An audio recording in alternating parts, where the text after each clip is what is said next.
வட மாநிலங்களில இது மிகவும் அதிகம். இப்போ ஒரு 2 வருஷமா தமிழ்நாட்டில் இது பெருசா தலை தூக்குது. இதெல்லாம் உத்தரப்பிரதேசத்துல, ராஜஸ்தான்ல, மத்திய பிரதேசத்துல, வட மாநிலங்கள் இருந்த இந்த சித்தாந்தம் தமிழ்நாட்டில் ஒரு சிலரால் கட்டவிழ்த்து விட முயற்சி நடக்கிறது. அந்த முயற்சி ஒருபோதும் பலிக்காது.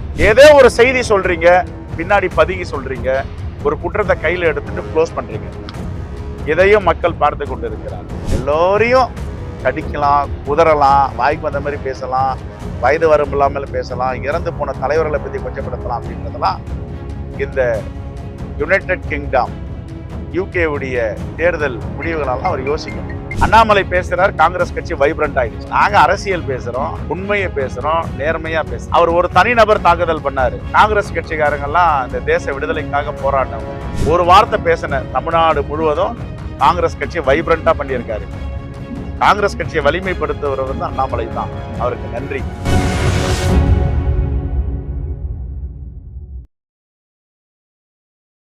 சூழல் பார்க்கும் பொழுது சித்தாந்தங்கள், கொள்கைகள் தாண்டி தனிநபர் தாக்குதலாகவே இருக்கு.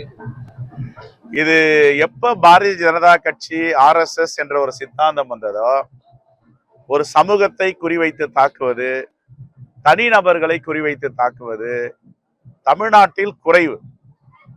வட மாநிலங்களில இது மிகவும் அதிகம். இப்போ ஒரு 2 வருஷமா தமிழ்நாட்டில் இது பெருசா தலை தூக்குது.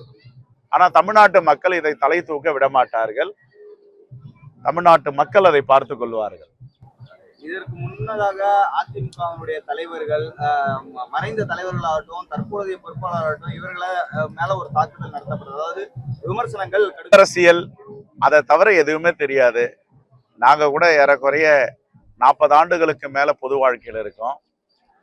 பொது வாழ்க்கையில இருக்கும்போது நாங்க யாரையும் விருப்ப அரசியல் தாக்கி எந்த சமூகத்தையும், எந்த சாதியையும், எந்த மதத்தையும், தனிநபரை தாக்குவது கிடையாது.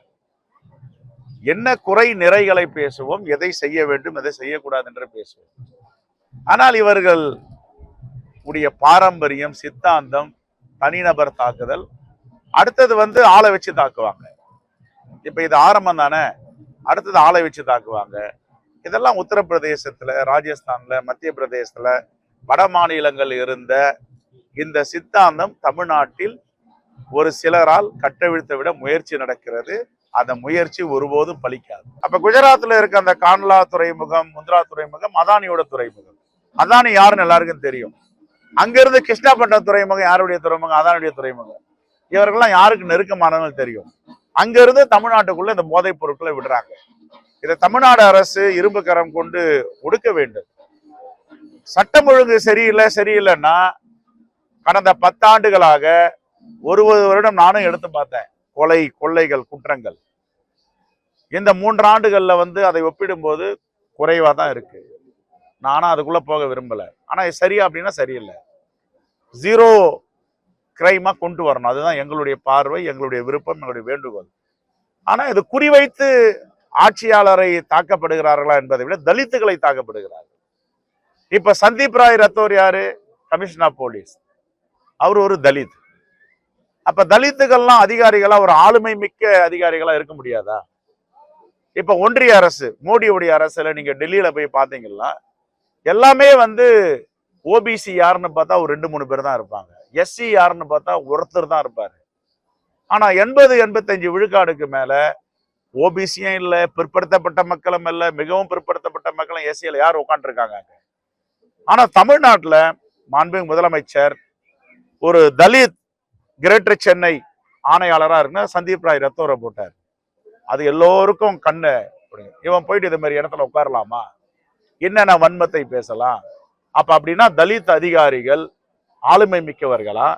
சட்டம் ஒழுங்கை கட்டுப்படுத்த முடியாத, திறமையற்ற, என்ன சொல்ல வரீங்க நீங்க? ஏதோ ஒரு செய்தி சொல்றீங்க, பின்னாடி பதுங்கி சொல்றீங்க, ஒரு குற்றத்தை கையில எடுத்துட்டு க்ளோஸ் பண்றீங்க. இதையும் மக்கள் பார்த்து கொண்டு இருக்கிறார்கள். ஆம்ஸ்ட்ராங் போன்றவர்களுடைய கொலைக்கு பிறகாக தான் தமிழகத்துல வந்து அந்த என்கவுண்டர் சம்பவங்களோ அல்லது கை கட்டு, கால் கட்டு போடக்கூடிய சம்பவங்கள்லாம் நடைபெறுது. இது போன்ற அந்த அதிரடியான நடவடிக்கைகள் இதற்கு முன்னாடியே இருந்தா இது போன்ற தலைவர்கள் ஏற்கனவே நாங்க சொல்லி இருக்கோம், கடுமையான நடவடிக்கை எடுக்கணும்னு. இதுல என்னன்னா மனித உரிமைகள். நானும் மனித உரிமைக்காக பேசுறவன் தான். இன்னைக்கும் பேசிட்டு இருக்கேன், எப்பவுமே பேசுவேன். ஒரு சமூக விரோதி இங்க இருக்கிற யாரோ ஒரு தனிநபரை மிரட்டுறான், ஆயுதம் வச்சு தாக்குறான் அப்படின்னா நீதிமன்றத்துல கொண்டு போய் நிறுத்துறாங்க. பெயிலபிளா இருந்தா பெயிலபிள்ல வெளியே வர்றாரு, நான் பெயிலபிளா இருந்தா நான் பெயிலபிள் உள்ள போயிட்டு உடனே வெளியே வர்றாரு. அவருடைய திங்கிங் என்ன இருக்குன்னா, போனா வெளியே வந்துடலாம், குற்றங்கள் தொடர்ந்து செய்யலாம் அப்படின்னு. அதை தான் சொல்றேன். அவங்க லாங்குவேஜ் என்னவோ அந்த லாங்குவேஜ்ல இவங்க நடவடிக்கை எடுக்கணும். கள்ளக்குறிச்சி சம்பவத்தை பொறுத்த மட்டும் நான் ஏற்கனவே 28ஆம் தேதி மாண்பு முதலமைச்சர் உடைய மானியம், காவல்துறை மானியத்துல மாலை 5:45 மணிக்கு நான் இதை பேசும்போது இந்த கருத்தை தான் சொல்லியிருக்கேன். மீண்டும் மீண்டும் இங்கேயும் கிருஷ்ணகிரியில இருந்து சொல்றேன். இன்ஃப்ராஸ்ட்ரக்சர் டெவலப் பண்ணணும், இன்டெலிஜென்ஸை வலிமைப்படுத்தணும், உளவுத்துறை வலிமையா இருக்கணும். சட்டம் ஒழுங்கை பார்க்கிற ஆய்வாளர் சட்டம் ஒழுங்கை பார்க்கணும், கிரைம் குற்றங்களை பார்க்கிற ஆய்வாளர் அதை பார்க்கணும். பட்ஜெட்ல காவல்துறைக்கு ஒதுக்கி இந்த சட்டம் ஒழுங்கை பாதுகாப்பதற்கும் சமூக விரோதிகளை ஒடுக்குவதற்கும் இந்த இன்டெலிஜென்ஸ் டிபார்ட்மெண்ட்டை பவர்ஃபுல் டிபார்ட்மெண்ட்டா மாற்றணும். இவர்கள் கொடுக்கும் தகவலின் அடிப்படையில தான் நடவடிக்கை எடுப்பாங்க. பாஜக தலைவர் அங்க வந்து அவர் கற்றுட்டு வருவாங்க. போறாருன்னு சொன்ன உடனே ரிஷி சுனக்னு ஒருத்தர் இருந்தாரு, இந்தியன் ஆரிஜின், இந்தியர். அவரு படுதோல்வி அடைந்தார், வரலாறு காணாத படுதோல்வி. அந்த பாடத்தெல்லாம் அவர் கத்துட்டு வரணும். அரசியல் என்பது என்னன்னு. கன்சர்வேட்டிவ் பார்ட்டி, லேபர் பார்ட்டின்னு 2 பார்ட்டி இருக்காங்க. ஏறக்குறைய லேபர் பார்ட்டி 80 விழுக்காடு வெற்றி பெற்றிருக்காங்க. இதுதான் அரசியல். ஆட்சி மாற்றம் வரும், அதிகாரம் மாற்றம் வரும். மாற்றம் என்பதுதான் மாற்ற முடியாதது. இதெல்லாம் உள்வாங்கி அரசியல் பண்ணணும், பொது வாழ்க்கையில் இருக்கணும். மனிதர்களுடைய வாழ்க்கையே நிரந்தரம் கிடையாது. அதெல்லாம் படிக்கணும் அண்ணாமலை. எல்லோரையும் கடிக்கலாம், குதறலாம், வாய்க்கு வந்த மாதிரி பேசலாம், வயது வரம்பு இல்லாமல் பேசலாம், இறந்து போன தலைவர்களை பத்தி கொச்சப்படுத்தலாம் அப்படின்றதெல்லாம் இந்த யுனைடெட் கிங்டம் UK உடைய தேர்தல் முடிவுகளெல்லாம் அவர் யோசிக்கணும். யாரும் நிரந்தரமாக ஆள முடியாது, யாரும் நிரந்தரமாக தோக்கவும் முடியாது. காங்கிரஸ் கட்சி என்பது இந்த உலகத்திலேயே இல்லாத அருமையான சித்தாந்தம் உள்ள கட்சி. இப்ப பாருங்க, நாங்க ஒண்ணுமே செய்யல. ஒரு 10 நாளா அண்ணாமலை பேசுறார், காங்கிரஸ் கட்சி வைப்ரண்ட் ஆயிடுச்சு. நாங்க யாரை பத்தி எதனா பேசணுமா? நாங்க அரசியல் பேசுறோம், உண்மையை பேசுறோம், நேர்மையா பேசுறோம். அவர் ஒரு தனிநபர் தாக்குதல் பண்ணாரு. காங்கிரஸ் கட்சிக்காரங்கெல்லாம் இந்த தேச விடுதலைக்காக போராடினவங்க.